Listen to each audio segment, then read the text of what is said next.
Ave María Purísima, sin pecado concebida, ven Espíritu Santo por medio de la intercesión de los santos apóstoles. Amén. Continuamos entonces la serie sobre historia de la Iglesia, historia apologética de la verdadera Iglesia, de la Iglesia católica. Estamos viendo la Iglesia apostólica, la Iglesia primitiva, y vamos a meternos en el tema de las persecuciones, empezando por la persecución de Nerón, siguiendo el libro de The Wall, fundada sobre roca. En el año 64 estalló un incendio en Roma cerca del Circo Máximo que pronto alcanzó proporciones catastróficas, pues fue imposible sofocarlo. No es seguro que Nerón fuera el culpable, aunque se corrió el rumor de que había sido él quien había mandado provocarlo, porque necesitaba que le inspirase para un poema que deseaba escribir sobre la caída de Troya, pues, como es sabido, se consideraba sin fundamento alguno un gran poeta. Recuerdo, este libro lo escribe De Wall por pedido de el venerable Pío XII. El rumor originó una gran tensión y como empezaron a registrarse desórdenes, Nerón pensó que peligraba su trono. Era preciso encontrar un chivo expiatorio para apaciguar a las masas. El calificativo de chivo expiatorio proviene de la costumbre israelita de sacrificar un chivo o un cordero que simbólicamente cargaba con los pecados del pueblo, costumbre que prefiguraba al Mesías, quien según la profecía de Isaías sería llevado como cordero al matadero para expiar los pecados del mundo, ¿no? Su simbología veterotestamentaria muy fuerte de el Cordero sufriente en la cruz, Jesucristo. Testimonio de la veracidad del Nuevo Testamento, ¿no? Las imágenes están en los primeros libros de la Sagrada Escritura, especialmente en el Éxodo y en Levítico, el tema del chivo expiatorio. Alguien, tal vez Tigelino, el prefecto de la Guardia Pretoriana, le sugirió que acusase a los cristianos de haber provocado el incendio. Era una astuta sugerencia porque muchos cristianos creían que el fin del mundo estaba cerca y que Cristo volvería glorioso, lo cual para muchos paganos quería decir que los cristianos deseaban acabar con el imperio para así establecer el reino de su Dios. ¿No era lógico que gentes que abrigaban tales deseos fuesen capaces de intentar hacerlos realidad incendiando la capital del imperio? La creencia en la inminencia del fin del mundo se basaba en una falsa interpretación de estas palabras de Cristo. En verdad os digo que no pasará esta generación antes de que todo esto suceda. Los cristianos entonces no acababan de darse cuenta de que las palabras de Jesús no les concernían solo a ellos, sino a todos los cristianos de todas las épocas, y que la generación a que se refería no era solo la suya, sino la generación de los hombres, la humanidad en su conjunto. Pronto se inició la caza y los cristianos empezaron a ser arrojados a la arena del circo para que los devorasen los leones o los desgarrasen los osos. Otros ardieron como antorchas vivientes en los jardines imperiales, recién abiertos al público. Otros finalmente fueron asesinados en plena calle o torturados cruelmente para diversión de los cortesanos. Infinidad de ellos murieron en las cárceles, hacinados como cerdos, presa de la disentería o de otras enfermedades. Acá hay que hacer una reflexión presente, mirar y admirar estos martirios de los primeros cristianos. Gracias a ellos se difundió la verdadera religión y gracias a ellos estamos aquí presentes, de modo que nosotros tenemos que vivir cada día preparados para esto y vivir dando honor a estos primeros mártires, que murieron por nosotros, murieron por Cristo, pero también por nosotros. Durante esta persecución, que duró unos 3 años, murió el apóstol San Pedro crucificado. Cuenta la tradición que en el último momento pidió a sus verdugos que lo crucificaran cabeza abajo, pues se sentía indigno de morir como el Maestro. Hacía ya mucho tiempo que en un momento de debilidad había negado a Cristo. Ahora, tras 37 años de seguimiento fiel, el Señor le recompensaba con el martirio. Fíjense, 37 años de misión constante, ¿no? Cerca del lugar en que estuvo situado el Circo Máximo se alza actualmente la cúpula grandiosa de la Basílica de San Pedro, el templo más grande de la cristiandad. Bajo ella, en una cripta, está la tumba en que yacen los restos del príncipe de los apóstoles, el primer obispo de Roma, el primer papa, la roca sobre la que el Señor edificó su iglesia. Es muy impresionante ver estos 37 años de misión, ¿no? Un pescador conoce a Cristo y luego misiona 37 años. Es prueba también de la veracidad de lo que estaba ocurriendo, ¿no? A menos que estuviera loco. El mismo año, y lo mismo se aplica a todos los apóstoles, el mismo año y tal vez el mismo día, San Pablo murió decapitado. No se podría encontrar mejor epitafio para su tumba que sus propias palabras. Luchó bien, corrió y alcanzó la meta, conservó la fe, morir para él fue una ganancia. En el sitio en que según la tradición fue ejecutado se alza la iglesia de Tre Fontane. Otro subcapítulo comienza, se llama La ruina de Jerusalén. La sangrienta persecución de Nerón, esto también da testimonio, este capítulo da testimonio de la veracidad de las palabras de Cristo y de su condición de verdadero Dios y de profeta. La sangrienta persecución de Nerón, en lugar de acabar con la Iglesia, al menos en Roma, la hizo crecer, algo que se ha repetido a lo largo de 20 siglos de historia, pues como diría Tertuliano, la sangre de los mártires ha sido siempre semilla de nuevos cristianos. Cuanto más se combate a la Iglesia, más se la fortalece, pues las puertas del infierno no prevalecerán contra ella.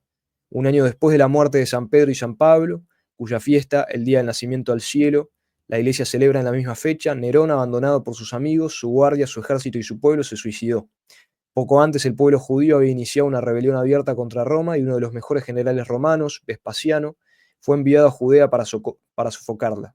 Nombrado emperador, prosiguió la campaña de su hijo Tito, quien, tras un largo asedio, conquistó Jerusalén y destruyó el templo como Jesús había profetizado. Decenas de miles de judíos fueron pasados a cuchillo, deportados o sometidos a esclavitud. Los cristianos de Jerusalén, recordando lo que había profetizado el Señor, habían abandonado la ciudad antes del asedio y la destrucción. 300 años más tarde, el emperador Juliano el Apóstata, para probar que la profecía de Cristo era falsa, mandó reconstruir el templo, pero un terremoto destruyó todo lo que se había reconstruido y también lo que quedaba de la primera destrucción. Épico. De esta manera, el emperador apóstata, en lugar de probar que la profecía de Jesús era falsa, logró que quedara confirmada.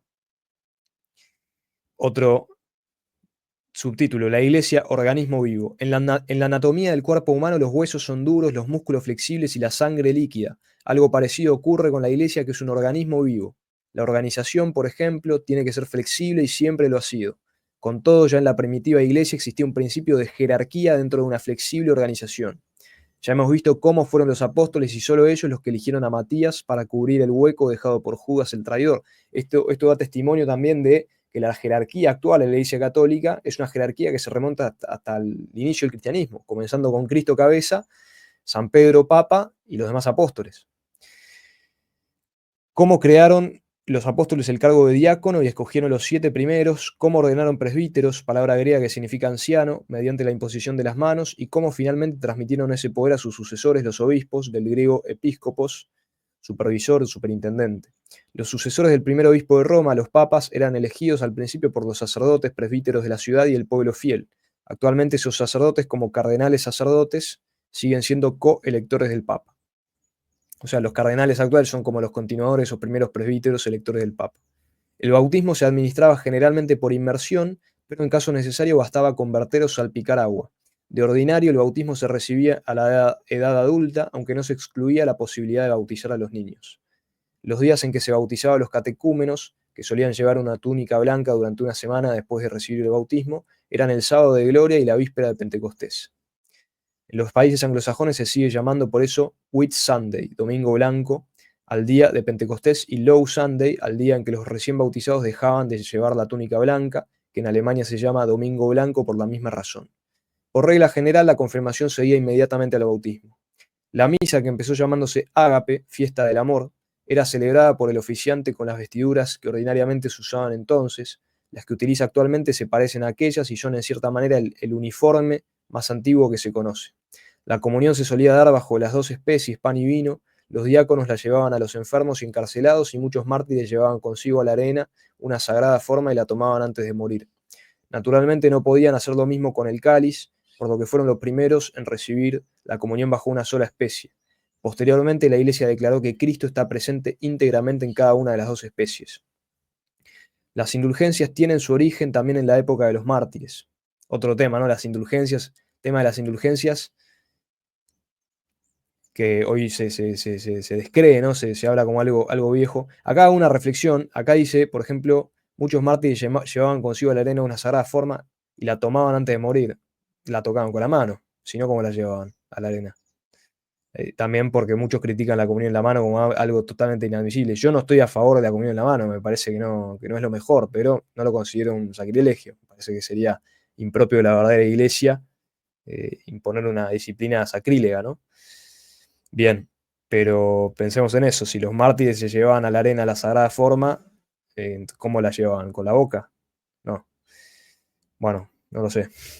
Las indulgencias tienen su origen también en la época de los mártires. La joven iglesia era muy severa y la penitencia para los pecados graves solía ser muy dura.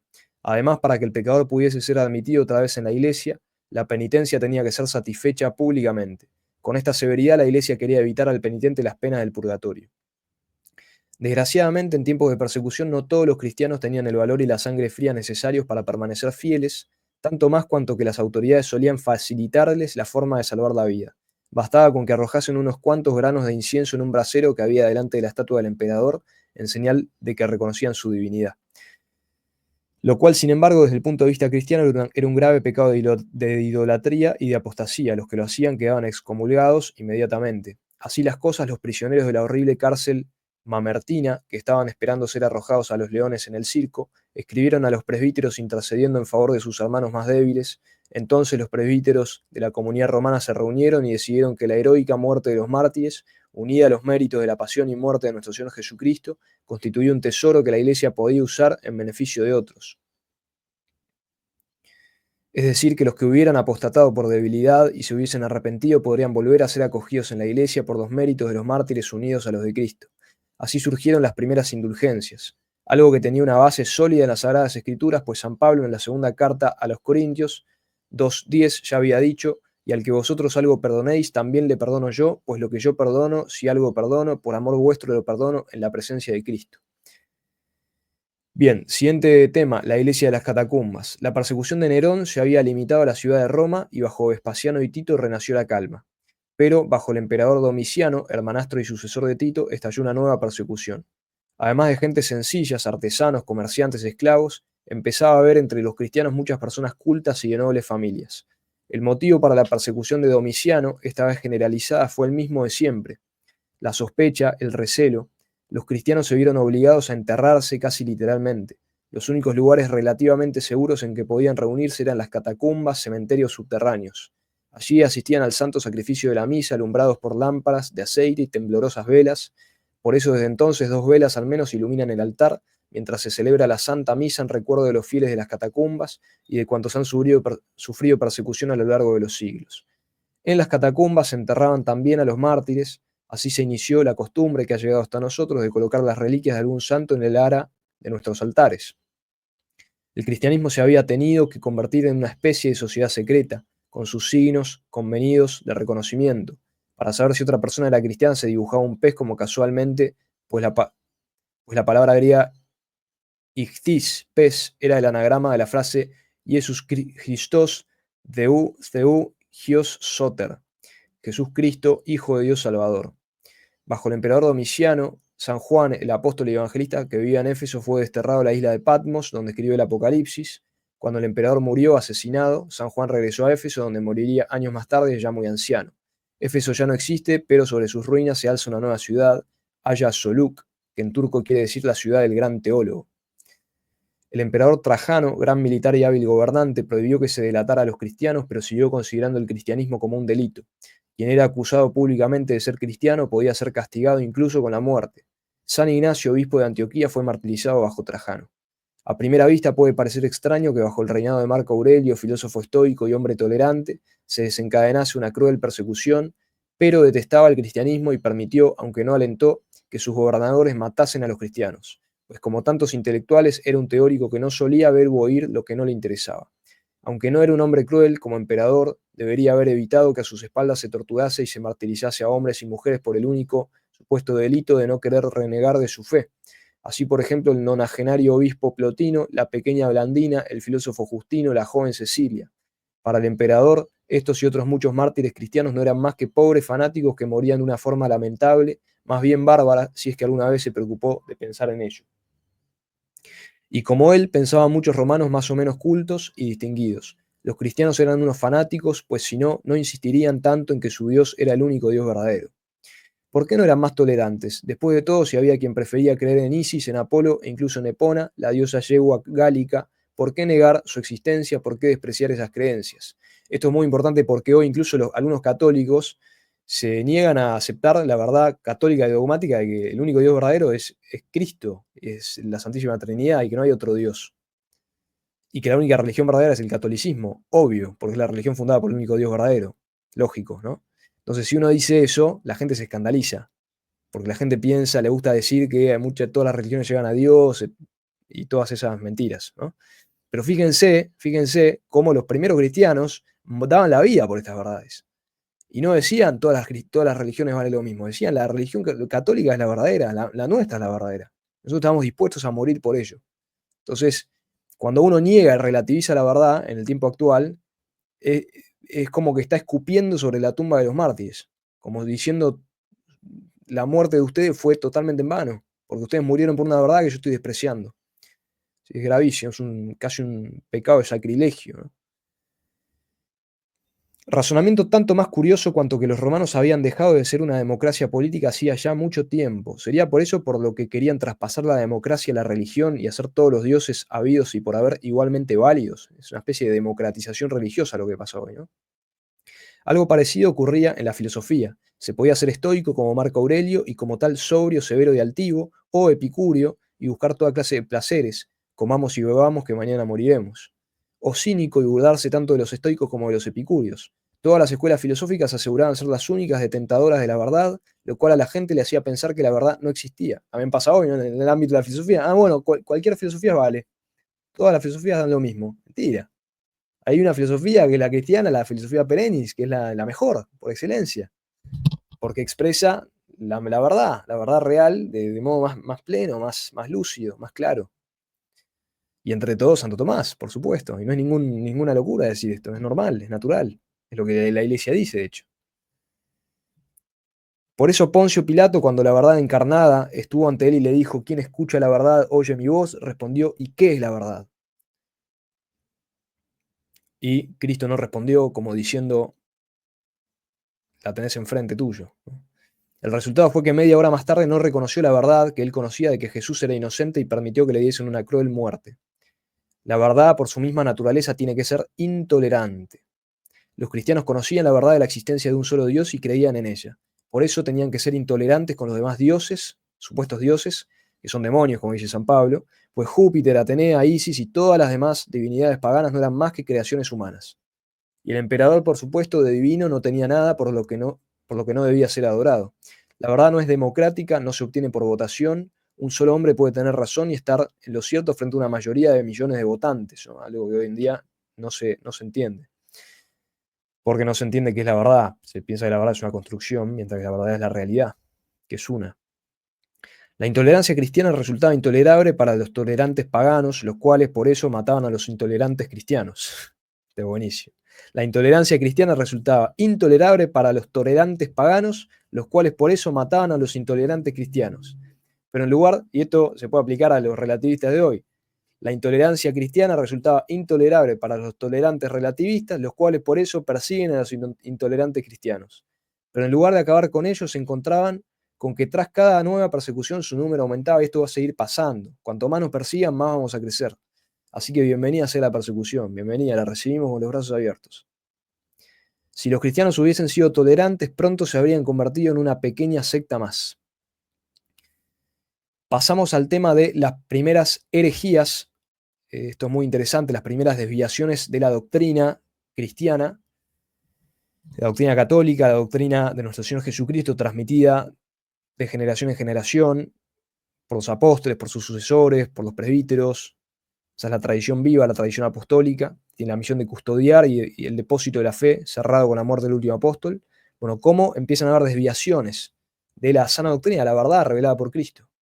Mentira, empiezan a haber mentiras, se empiezan a difundir mentiras, como la Iglesia Católica custodia y guardiana de la tradición de la revelación, de la ortodoxia, de la sana doctrina. Ortodoxia quiere decir sana doctrina, cómo la Iglesia tiene que combatir las herejías y cómo a partir de las herejías se esclarece y se aclara la verdadera doctrina, ¿no? Que la Iglesia tiene que comprender gradualmente, como dice el catecismo, a lo largo de los siglos. A pesar de que la revelación ya está cerrada, la Iglesia tiene el deber de comprender mejor cada vez más la verdad revelada. Bien, lo dejamos para la próxima. Que viva Cristo Rey.